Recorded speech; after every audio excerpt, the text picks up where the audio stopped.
Good morning, everyone. I think we can start now. Welcome to the Unitarian Universalist Congregation of York. My name is Julie Amberg. I've been a member here for about 23 years, almost.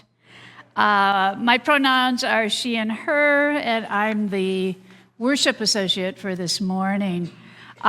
This is a holiday weekend, so there are no RE classes, so welcome, kids. I saw some kids out there. For families with very young children who'd like childcare during worship, we do have the nursery care team downstairs if you want to take your child there.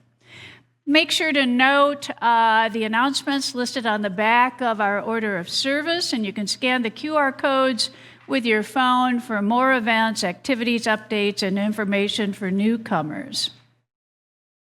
Whoever you are, whomever you love, we are glad your faith journey brought you here today.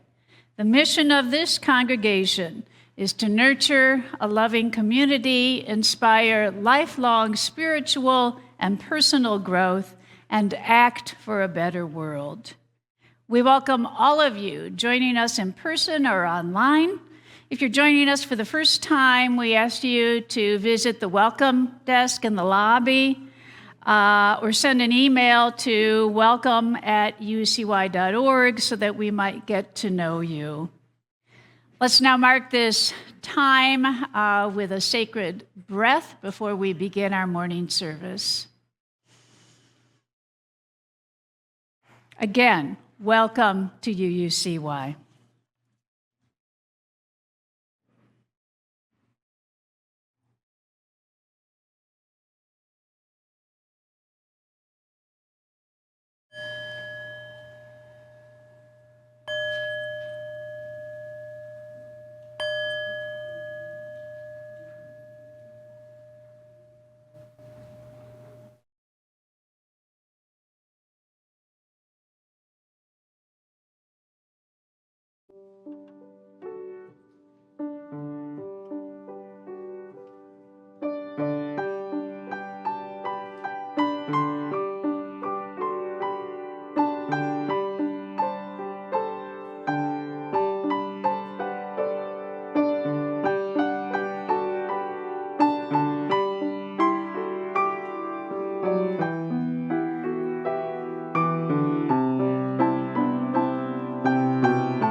I'd like Leslie Trimmer to come forward and help us light the chalice. Leslie is a longtime member of the church with her husband Greg, just moved back here from DC. Do you want to go ahead? This morning, our chalice lighting words come from Albert Schweitzer and can be found in the back of our gray hymnal, number 447. At times, our own light goes out and is rekindled by a spark from another person. Each of us has cause to think with deep gratitude of those who have lighted the flame within us. In the glow of that gratitude, let our worship begin. Please rise in body and spirit to join in singing our opening hymn together, number 32 in your gray hymnal.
be seated.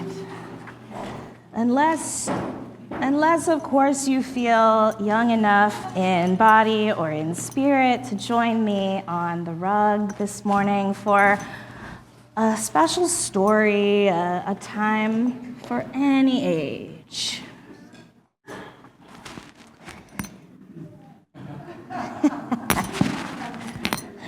I wonder if anyone knows what this Sunday marks in the Christian tradition. Does anybody know what this Sunday is?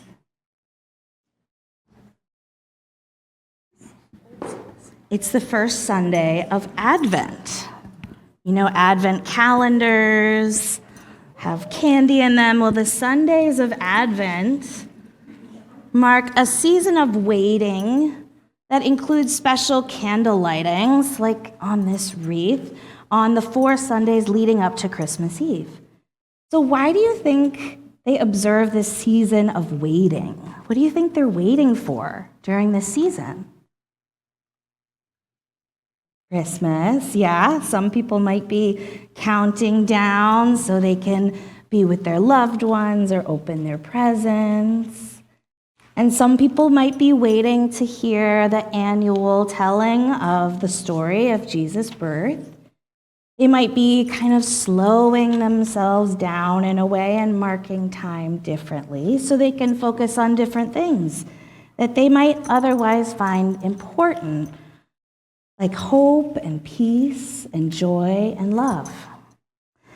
Others still just might be waiting for these chilly days to get longer and brighter again. So the first candle that's lit on the first Sunday of Advent is a candle of hope. It's a little purple candle in that wreath. And I wonder, have any of you ever held these little candles, these white little ones, like on Christmas Eve while we're singing Silent Night? And do you know how to stay safe when the light gets passed from candle to candle? You can't hold your hands too closely to that flame because fire is hot. But if you carefully share the light safely, the whole room gets brighter together with all of our little bitty lights. So should we light that hope candle just to get us started? Would anybody like to help me light that candle today? No? Yeah. Please. Thank you so much. Just pull from that center one and light the purple one. Yeah, thank you.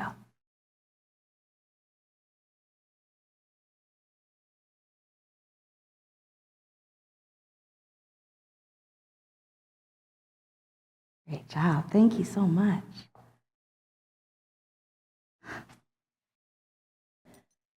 So we've got our candle of hope lit, and now I have this great book that was shared with me actually earlier in the year, around January. And I've been thinking about it, and I've been hanging on to it, and I think today is the perfect day for us to get into this book. It's called When You Find a Hope by Allie Millington and illustrated by Anne Lambelet. Isn't that pretty? And anybody who wants to look at this book after the service can come up and browse through it. I'll do my best right now to share these images and tell this story. There was once a tree that grew hope from its branches. You see the hope in the branches? Bright little lights. People came from near and far to visit the tree, plucking off whatever hope they could reach. They'd take their hopes home and hide them somewhere safe so that nothing could ever harm them. Seems like a good idea. A curious girl came to the tree. When she saw the highest hopes, the brightest ones at the very top, She knew that was what she wanted. She climbed all the way up, grabbing the largest hope that she could find. You can see her climbing this tree, getting all the way out to the end, and getting the biggest hope that she can find. When she got back to the ground, she discovered her hope was different from the others. Her hope could float. If she didn't hold on to it tightly, it would drift away far out of reach. And it had a mind of its own. To make sure she didn't lose her hope, the girl tied a string around it and tethered it to her side. A little string. While everyone else kept their hopes hidden away, the girl took hers everywhere. They became inseparable. They went everywhere together.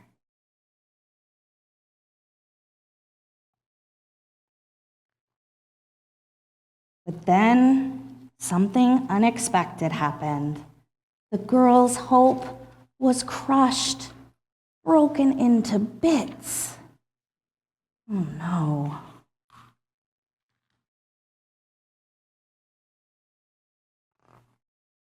She found all the pieces and stuck them back together, but it wasn't the same.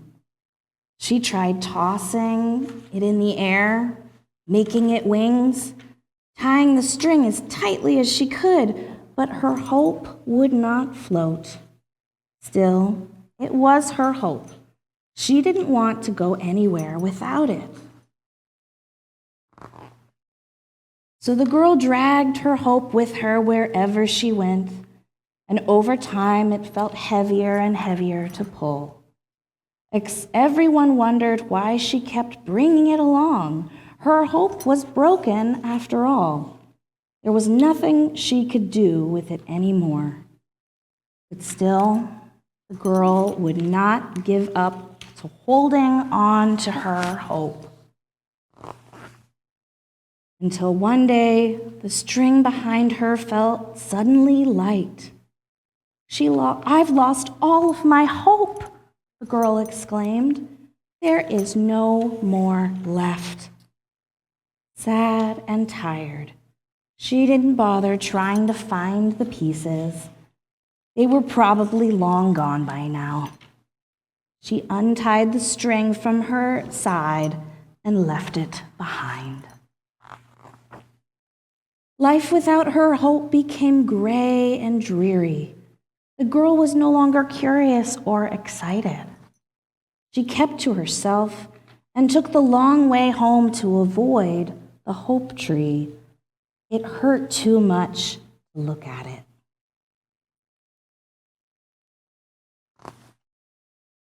There were plenty of other hopes she could grab a hold of, but she was too afraid. She didn't want the same thing to happen again. It felt safer never to have a hope again.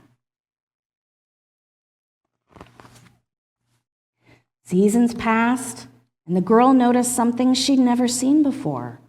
A line of small trees was sprouting from the ground, leading back to where she'd left the string.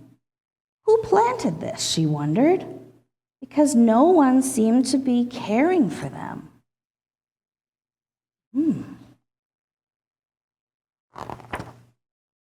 So she cared for them herself, watering and pruning and helping them stand.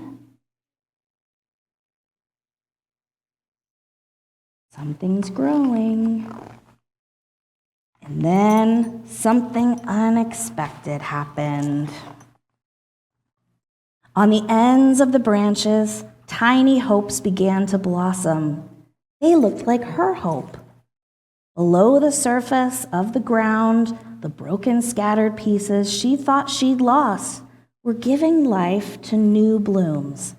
They were growing into something she didn't know was even possible.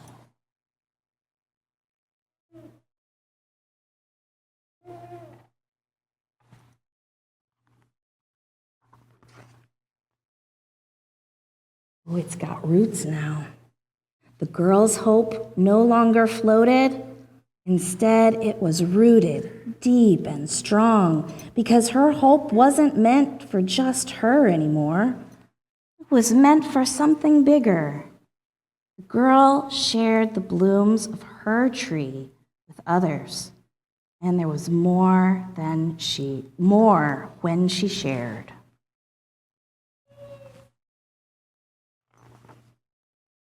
The more hope spread, the end. So, I want to say a few things. I need to find my place. Thank you for your patience. Do you like that story? You may have never thought about your hope taking a shape like a flower or a light like our candle. But whatever it is, maybe we don't try to hold on to it so tightly because it's actually better when it's shared, right?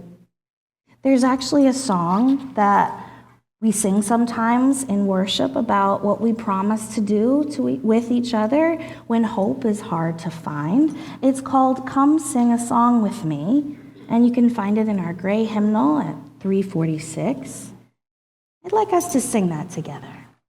See what we can bring each other when hope is hard to find.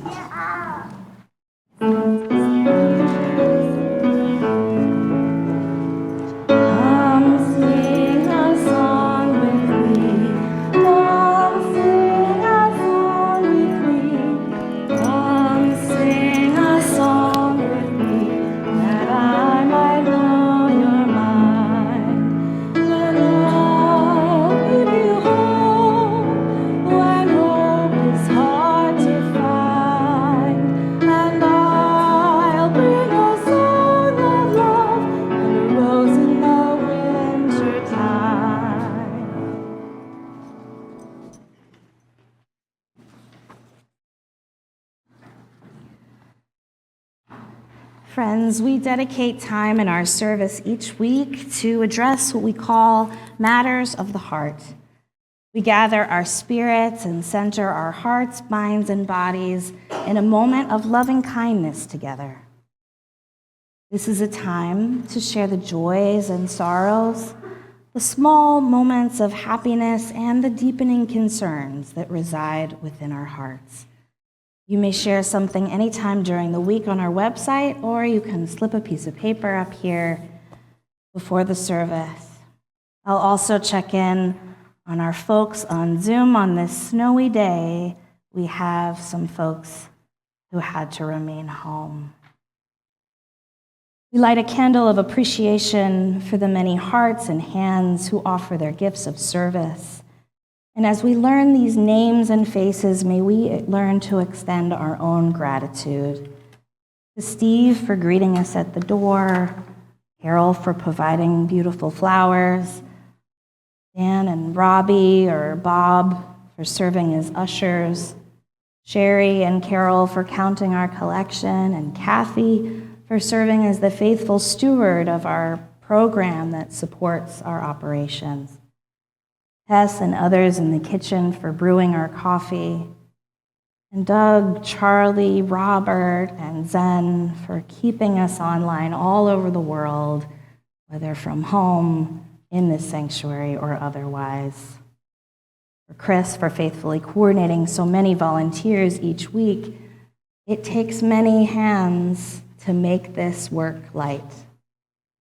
And it is light in this room.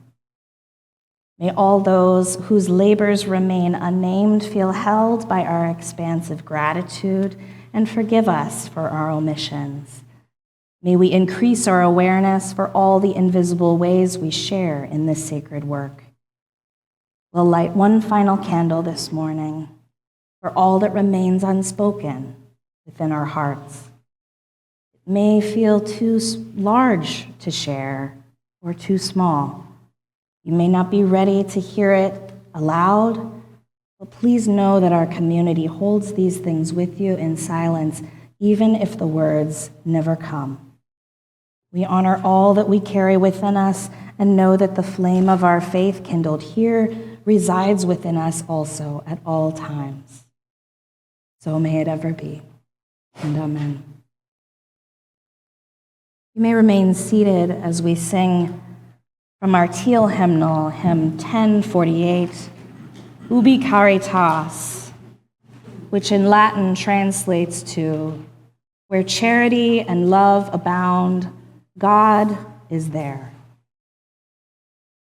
Ubi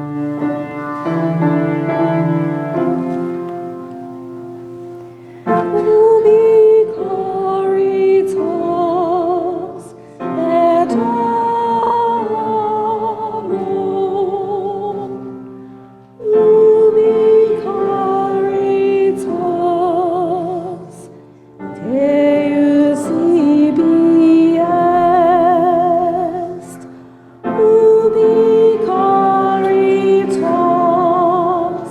et amor,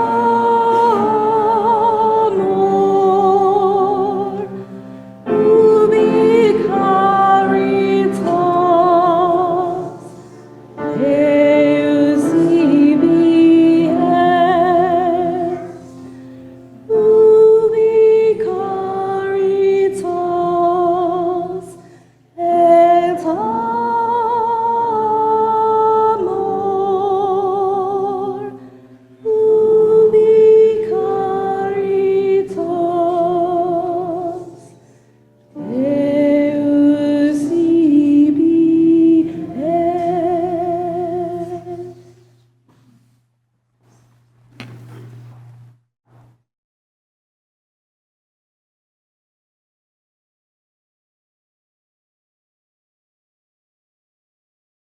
Is a poem by Kathy Ross. It's entitled, If the Moon Came Out Only Once a Month. If the moon came out only once a month, people would appreciate it more. They'd mark it in their date books, take a walk by moonlight, notice how their bedroom window framed its silver smile. And if the moon came out just once a year, it'd be a holiday with tinsel streamers tied to lampposts, stores closing early so no one had to work on Lunar Eve, travelers rushing to get home by moonlight, celebrations with champagne and cheese. Folks would stay awake till dawn to watch it turn transparent and slowly fade away. And if the moon came out randomly, the world would be on high alert, never knowing when it might appear, spotters scanning empty skies, weathermen on TV giving odds a 10% chance of a moon tonight. And when it suddenly began to rise, everyone would cry, "The moon's out." Crowds would fill the streets, jostling and pointing. Night events would be canceled. Moon closure signs posted on the doors. And if the moon rose but once a century, ascending luminous and lush on a long-awaited night, all humans on the planet would gather in huddled, whispered groups to stare in awe, dazzled by its brilliance, enchanted by its spell. Years later, they would tell their children, "Yes, I saw it once. Maybe you will live to see it too." But the moon's always with us, an old familiar face like the mantle clock, so no one pays it much attention. Tonight, why not go outside and gaze up in wonder, as if you'd never seen it before? As if it were a miracle, as if you had been waiting all your life.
Thank you, Anne. In this season, which insists that we practice gratitude, it can be challenging for people struggling, much like that little girl from the story earlier, either to find hope or to handle hope that has been shattered. And yet, in moments of clarity, often when we are reassuring a beloved, we know gratitude and hope are waiting patiently alongside us. We might know hope because we have felt a hopeful presence before, perhaps near us during a dark night of the soul, someone who sat quietly with us, unafraid of the despair that we were feeling, someone with an unexpected rose in the wintertime. We might know gratitude reluctantly, even rolling our eyes at the suggestion that we count our blessings or make a gratitude list to make ourselves feel more positive. Okay, I get it, I'm grateful. We might snap back in irritation. But still, when we sing along to a song of love that resonates with us on the radio, and we think of someone we love, we know gratitude and its power all over again. So which comes first? Is it linear like that? Does gratitude create hope, or does hope shine a light on gratitude? Or perhaps they work together with no real trace of where one ends and the other begins. It might require that we soften ourselves a little to be able to answer. So to guide us in our thoughts, I'd like to share a piece by Paula Gordon-Lepp entitled Communion at the BP. She describes a small act of kindness that turns her attention toward both gratitude and hope in the midst of an otherwise mundane and even unpleasant experience. She writes, "It was a little thing, really. This offer to fill my tire. I was unscrewing the valve cap and I heard a voice behind me. 'Here, I'll get that for you.' 'Oh, that's okay, I've got it,' is what I normally say to such overtunes, this knee-jerk reaction to refuse. I am the one who offers to help. I am the one who serves." Perhaps it was the eager spirit in his face or his brown eyes full of hopeful connection that caused me to say, "Okay." I felt the vibration of his unspoken benediction. "I can't do much for you, fellow weary traveler, but I can do this. Lay your burden down and I will carry it for a bit." And I couldn't help but wonder how many times I have denied someone the blessing of serving because I have been too stubborn to accept their gift. As I was standing there in the sun-drenched gas station parking lot, the hiss and tick of the air pump sounded very much like a psalm. I watched his hands filling more than just my tire with air, while goodness and grace swirled around us. This poem reminds us that gratitude often begins in these small exchanges when we allow ourselves to give and receive care. Sometimes I think I'd like to see a chart, some kind of data on all the times I was offered care and refused it stubbornly, thinking that it would be better if I did something hard by myself. What goodness and grace did I miss in those foolish rejections? How could the simple act of saying yes and thank you have made hard times even a little less hard? And then there's the question of when I could have offered some help or presence or hope, even a song of love or a rose in the wintertime, and I didn't, only because I didn't think what I could do was enough to make a difference. It might just be that hope and gratitude swirl around us just as much as goodness and grace. In the reading that Julie shared by Kathy Ross, we were invited to consider the difference we might feel if we were only rarely able to see the moon, rather than the way it appears to us in all of its phases over the course of 29 and a half days. Would we appreciate it more? Would we mark our calendars and take ritual walks as communities? Would we notice its light more than we do already? Would it become a holiday? And if it only appeared at random, would we monitor the chances and listen for the alerts? Would we cancel our plans? If it was only once every 100 years, would we actually be overwhelmed with gratitude at the rare sighting, full of hope that our children and grandchildren might live to see it too? Like the moon, gratitude and hope are old, familiar faces always with us. We might not pay them much attention, but it's never too late to go outside and gaze up in wonder as if we've never seen them before. Gratitude and hope are interdependent. They cannot be easily separated or explained without referencing the other. So may this season not just insist on gratitude, but fill us with irresistible hope. Blessed be. May it be so. And amen. As we rise in body or in spirit to sing our hymn of response, I'd like to remind us of the meaning of the word Emmanuel. It means God with us. And in this community of Unitarian Universalists, I pray that the higher power of your understanding, abundant in gratitude and hope, be with you now and always. Let us sing.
now invite you into a spirit of generosity as we collect our weekly offering. Each month, we commit to share our offering collection with a community organization that upholds our values. Our Share the Plate partner for November is the Rainbow Rose Center, whose mission is to foster an environment of inclusion, equity, and health, where all LGBTQIA+ community members thrive in York and Adams counties. They do this through resource coordination, peer-to-peer support groups, social groups, events, and advocacy. Our ushers will now come forward to collect the offering. If this is your first time visiting us, please feel free to let the basket pass you by. Your presence is a gift.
Please join us in extinguishing our chalice and your home chalices, if you have lit them, with these words.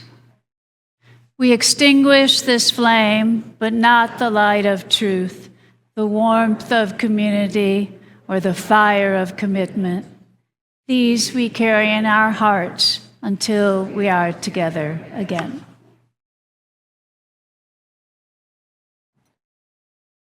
While we may still not know which comes first, may both gratitude and hope begin to flow freely around us, like life-giving waters, like light that cannot be dimmed, like crisp, fresh air, and like pleasant morning bird song.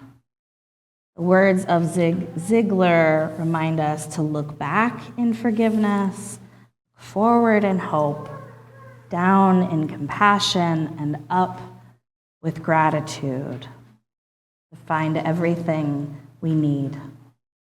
Blessed be, may it be so, and amen. We'll now sing hymn number 380 together to the tune of the old 100th doxology to send us on our way.